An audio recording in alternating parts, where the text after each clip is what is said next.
马兰在詹姆斯·怀特的陪同下前往医院的时候，叶晨正在赶来纽约的路上。詹姆斯·怀特把情况及时汇报给了费建中，费建中又在第一时间把情况反馈给了叶晨。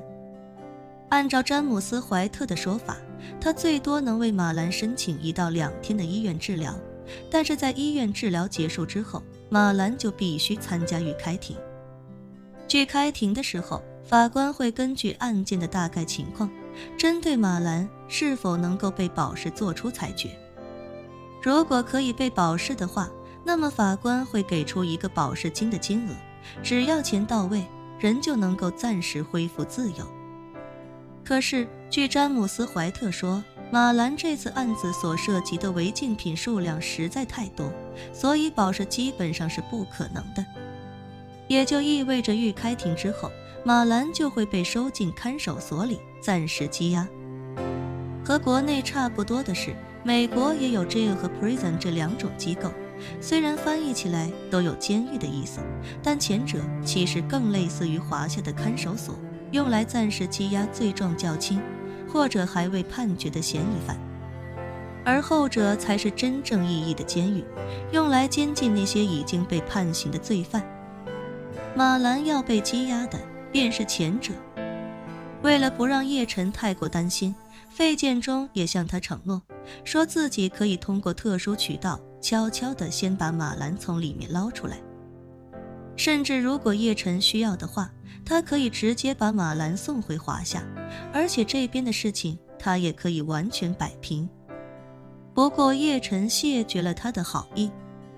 一方面是叶晨不希望自己的老婆觉得自己的能力过大，另一方面他也希望马兰进去好好尝尝记性。上次进看守所，马兰记住了，不能随便偷别人的东西，尤其是不能随便偷别人的银行卡。但是那次进看守所的经历也仅仅给了他这一个教训，并没有让马兰意识到这个世界的险恶，更没有让马兰彻底断了自己的贪心和贪念。叶晨虽然不知道马兰这次具体是怎么上的当，但以他对自己这个丈母娘的了解，他非常清楚对方一定是许诺了马兰某种意义上的好处，所以才会让马兰如此放松警惕。所以在叶晨看来，让马兰受点教训绝对是天经地义的。不过叶晨也很清楚，马兰这次犯的错和上次偷自己银行卡，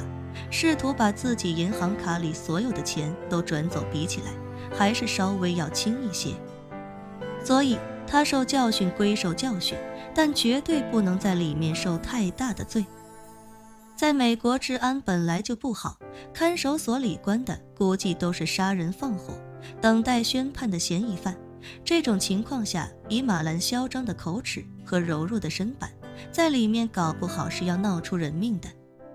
于是他便打电话给万破军，开口便道：破军，我丈母娘出了点事情，再过1、2天可能会进纽约的看守所，你先想办法提前安排几个女战士进去，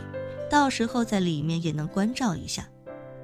万破军知道叶晨的丈母娘是个什么货色，所以他一听这话便立刻问道：叶先生，您是希望属下往好了关照，还是往坏了关照？如果是我坏了关照的话，那我可以神不知鬼不觉的。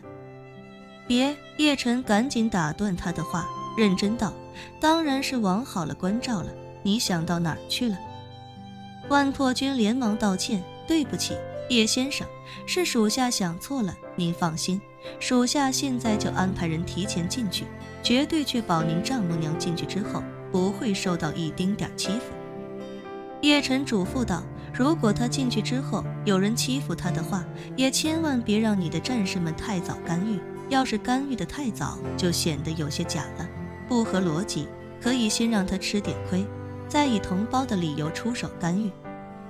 万破军不假思索地说道：叶先生，您尽管放心，属下会安排好的。叶晨又道：还有一件事情。万破军恭敬道：叶先生您请说。叶晨认真道：你帮我调查一下普罗维登斯，一个名叫陈丽萍的华人，差不多50多岁的样子。这个人用的应该是假身份，但是他居然用这个假身份在普罗维登斯生活过，就一定会留下线索。所以我需要你尽快帮我查出这个人目前的下落。说着，叶晨又嘱咐道，还有，他们这个团伙在纽约这边应该也有一个对接人，你想办法调查一下机场的监控，然后看看跟我丈母娘接头的到底是什么人，想办法把他的下落也查出来，最好是能直接把人抓住。没问题，万破军毫不犹豫地说道，叶先生放心，一切交给属下去办。叶晨心里很清楚，那个陈丽萍肯定会想办法监控马兰的一举一动。马兰现在被抓，在他那边就已经是断了联系，那他一定会有所警觉，意识到马兰已经出事。这种情况下，他们一定会在最短的时间内从原本生活的地方撤离。所以现在想去普罗维登斯找陈丽萍，可能性已经不大了，只能让万隆店的人沿着他留下的蛛丝马迹把他找出来。至于马兰在纽约这边的对接人，不管马兰出不出事，他都会第一时间逃离案发现场，所以想立刻把人抓到的可能性也是微乎其微的。所以这件事情整体也急不得，只能是一边想办法抓人，一边保证马兰在里面别出大事就可以了。等到万隆店那边把所有的线索都露出来，然后一个个将这些罪魁祸首捉拿归案，马兰的嫌疑自然就能够洗脱，到那个时候他也就能重获自由了。此时此刻，一辆福特皮卡正飞快地驶离普罗维登斯，朝着西雅图的方向疾驰。车上坐着的便是陈丽萍以及她那4个所谓的家人，开车的是扮演陈丽萍儿子的满英杰，而陈丽萍此时就坐在副驾驶上，一脸恼火地骂道，这个马兰运气也太他妈衰了吧，我以为他就算出事肯定也得是到了港岛之后再出事儿，他妈的我真没想到他这个蠢货竟然连美国都没出就出事儿了。满英杰尴尬地说道，梅姨，说实话，我一直觉得这个马兰不靠谱，倒不是说他会黑吃黑，我就觉得这娘们实在是太他妈飘了，像她这么爱的色的人身上就有一种天然的磁场。陈丽萍冷着脸问道，什么天然的磁场？满英杰脱口道，就是那种容易出事的磁场。打个比方，1万人走在街上，天上掉下一块板儿砖，砸中其他9999人的概率是50%，剩下的50%概率就是砸中他。陈丽萍厉声喝道，我他妈用你在这马后炮！你他妈早干什么了？马兰上次过来吃饭，他走了之后你怎么不说？哦，你他妈现在又知道了，等你哪天走路上被车撞死的时候，我他妈还说我早知道你要被车撞死呢，到时候能让你活过来吗？说这些屁话有什么意义？满英杰见陈丽萍怒火中烧，连忙缩了缩脖子，对不起啊，梅姨，我不是故意的。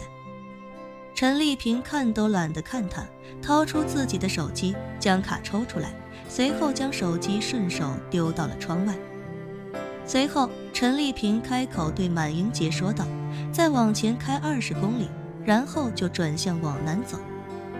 满英杰诧异地问道，梅姨，不是要去西雅图避避风头吗？往南做什么啊？